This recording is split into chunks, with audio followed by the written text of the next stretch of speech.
Because if you want to truly be well in all areas of your life, you have to think about sustainability and longevity over quick fixes.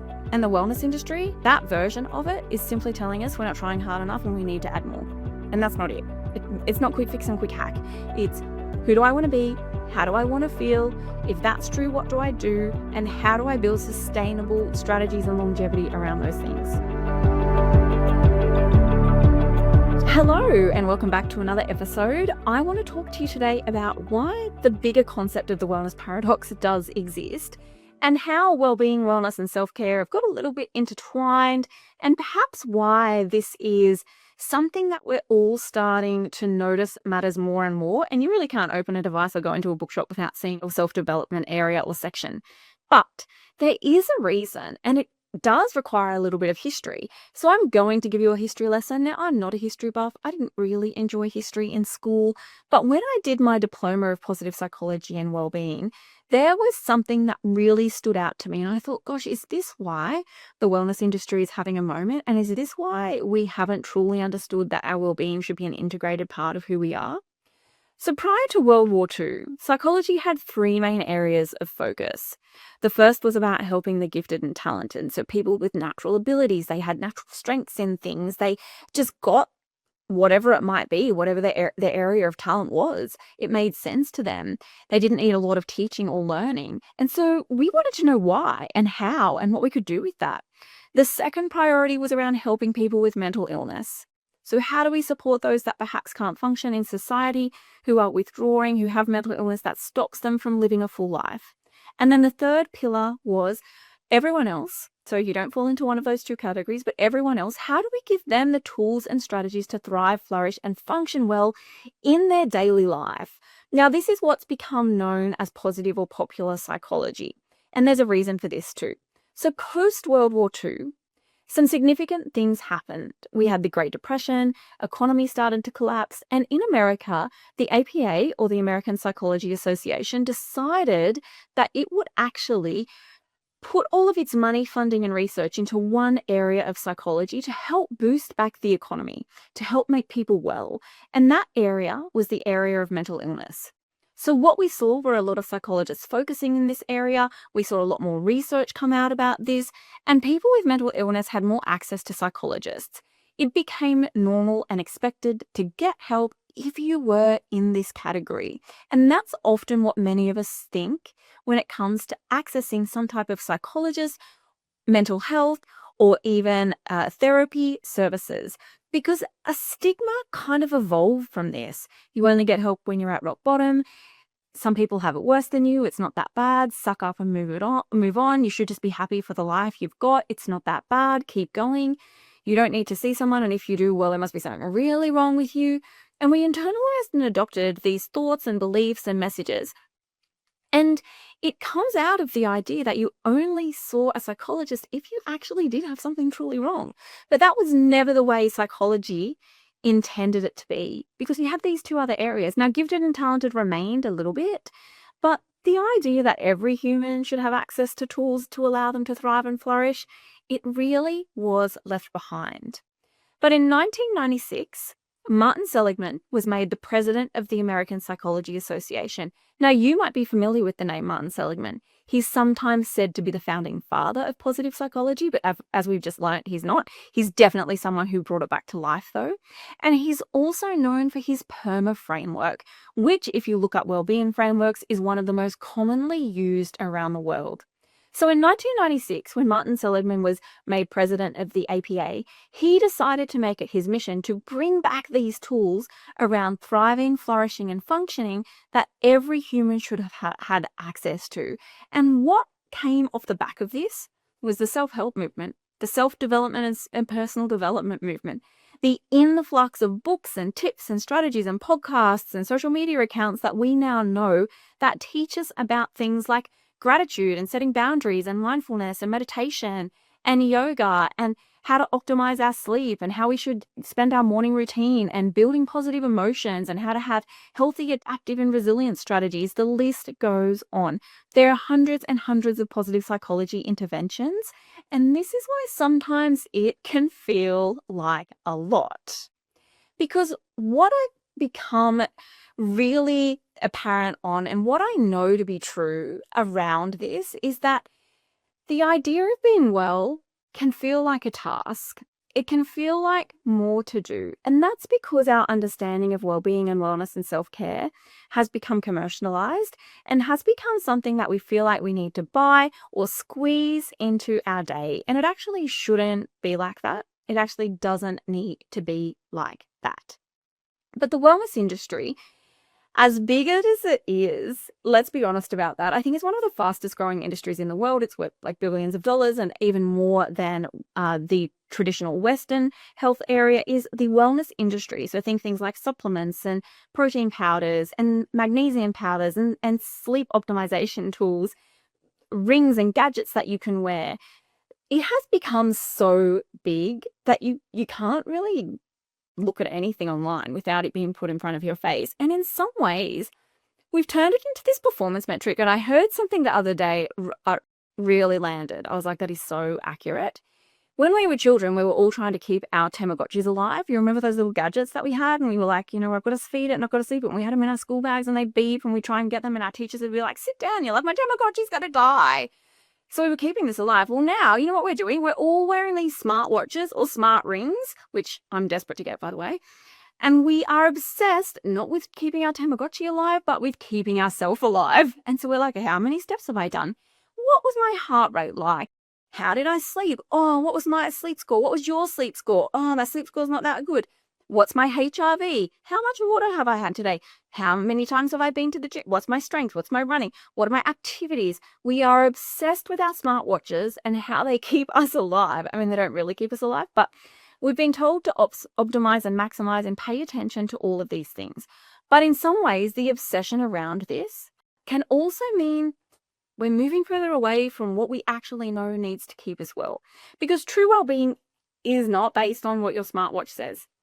It's actually not solely based on your sleep score or solely based on how much water you've drunk. Now, all of those things matter dramatically. And believe me, if you're not getting enough sleep or if you're not drinking enough water, you're going to notice it. But because we have decided to create this space called wellness, and actually that's not what wellness is, this is probably more a bit like self-care and doing what we need to look after ourselves. And I unpack the difference of definitions around self-care, wellness, well-being, and mental health in my new book, The Wellness Paradox, and they are different. It's just that we use them all interchangeably and they're not. But because most of these things actually fall typically under the self-care banner, we've confused what wellness and well-being and self-care and even mental health is. Now, I want to share something with you. Self-care are the daily practices or weekly practices that we engage in that filter through areas of wellness. So there are certain areas, physical, mental, social, emotional, that I think that you can get up for like 12 different areas of wellness. Self-care are the daily or weekly acts that you might do. Wellness are the domains through which they filter, which you value, which are important to you. Well-being is your state. Well-being is how you're feeling consistently. And well-being actually isn't driven from your sleep score either. Well-being comes from things like connection, belonging, self-actualization, from having deep and meaningful connections, from growth and learning, from contribution to community, from being able to build great self-care habits that filter through wellness domains that allow us to better function under stress. So there is an interconnected piece and they do flow through, but because we are constantly being told we're not exercising enough, we're not sleeping well enough, we're not eating the right amount of organic foods, we're not all getting our greens in, whatever it might be, we start to feel this sense of discomfort around, oh, I'm not doing as well, I'm not doing as much, I'm trying so hard, but there's always so more to do. And it feels like that because they're an add-on rather than an integration of how you want life to be. So if you feel like this, and this is the paradox, the more I do, the more I have to keep adding. The more I optimize my sleep, the more I try and make it even better. And it's like, but aren't I doing enough? Like, shouldn't this be enough? How is it that the more things I add to my plate, the more stressed I feel, even though these things are supposed to be making me feel well and calm? Like, it just doesn't make sense. And it's because we're adding so many things all of the time and they're disjointed. So what we actually need to do instead is ask ourselves, what season of life am I in? What supports my well-being? What are my domains of wellness I'm prioritizing? And what do those things look like? Because the messages coming to us are they're like hard and fast and quick and loud around wellness and what it means to be well, or what success looks like, or what well-being is. But the messages coming are so minute around sleep, around nutrition, around greens, around magnesium, around doing your yoga class, that we need to actually take a step back and look at the bigger picture. It's great to do all of those things, and some of them have amazing benefits. Just, I think we need to come back to some of the science around these things, though, because it's not always that new greens powder that you bought that's going to change your life. It's probably more beneficial to you to invest that money in finding something you can do to help build community rather than a greens shake. The greens shake is a quick fix that we have filtered through wellness and self-care. What we actually want to be aiming for is overall well-being, connection, belonging, growth, self-actualization, community. These are things that matter. Now, look, I'm a runner. I like to get my 8 to 9 hours sleep in. I drink my protein powders and I take my magnesium, but I do the things that I know are going to help me at that point of my life, the season, the month, whatever's going on. I don't constantly go online and go, oh, what else can I add? What else can I add? What else can I add? Because it never ends.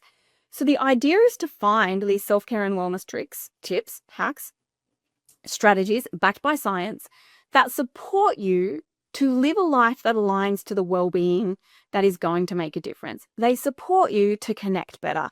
They support you to grow and learn. They support you to contribute to community. They support you to show up for others and build great relationships and belonging with family and friends. They support you to feel productive in your job. When we start to see it like this, we're not looking at add-ons, we're looking at things that support us to live the life we're choosing right now. I run and I go to the gym because it supports me to work better. Because as you could probably pick up, I have a pretty busy brain. It's going all of the time. Movement for me is about mental rest because I'm not constantly thinking it on. Usually when I'm running, I'm just thinking about just keep going, just keep breathing, one foot in front of the other. You can do it. You can do hard things. When I did my 14K run this morning, that's what I'm telling myself. Yeah, that's what it's about. One of the reasons that I sleep 8 to 9 hours is because it makes me a better partner, a better sister, a better auntie, a better friend. If I don't get enough sleep, I find I don't have the capacity to hold space for other people as well as I'd like to. That's why. If I don't get enough sleep and I'm facilitating or doing a keynote or delivering, then I don't do that in a way that really aligns with the integrity I have around someone who shows up and delivers and presents for other people. If I don't eat well and if I don't eat the foods that I know nourish my body, I feel sluggish and I feel slow, and it doesn't allow me to learn and grow because I get brain fog. So the connections and the reasons I do things are about whatever is up in my well-being state, the things that I value around longevity, sustainability, and the life I want to live that is going to support me, not just a quick hack through a wellness strategy that's going to help me get sleep better. It's not like that. So it's not about doing everything, but it is about asking, what are the things that support me right now and how I am building the life that I want to live for the season I'm in? And that's very different to, oh, what new supplement can I buy? What's this influencer selling me here around wellness? It's a lot, and I understand and appreciate that. But if you are constantly looking at it through the lens of, I've got to add more wellness tips to my life in order to be better, I would suspect you're probably feeling a bit stressed about that and you're wondering why it's not working. You need to flip it, and you need to instead ask yourself, what kind of life do I want to live? How do I want to feel? What type of person do I want to be? And when you can answer that, then ask yourself this: what would that person do in order to look after themselves, to make sure they can thrive and flourish to do that? That's the difference between a mindset that says well-being and self-care is about activities and well-being and self-care is about sustainability. Because if you want to truly be well in all areas of your life, and whilst that might change and look different and there might be ebbs and flows around your different seasons, you have to think about sustainability and longevity over quick fixes. And the wellness industry, and I'm not like poo-pooing the wellness industry at all, it's given us great things, but that version of it is simply telling us we're not trying hard enough and we need to add more. And that's not it. It's not quick fix and quick hack.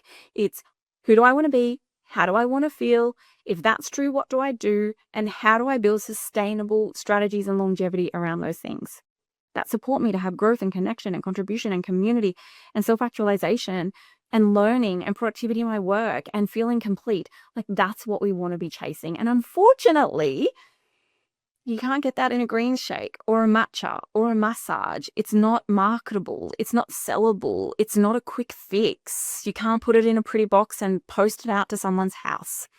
But it is possible if we start to realize that the idea of wellness should be integrated, not added on. So I'd be really curious to know, what does that look like for you? What have you taken away? How does that land? Do you feel exhausted from trying all the wellness tips and tricks and wondering why they're not working? And maybe it's actually because you need to ask yourself, well, what kind of life do I want to live first?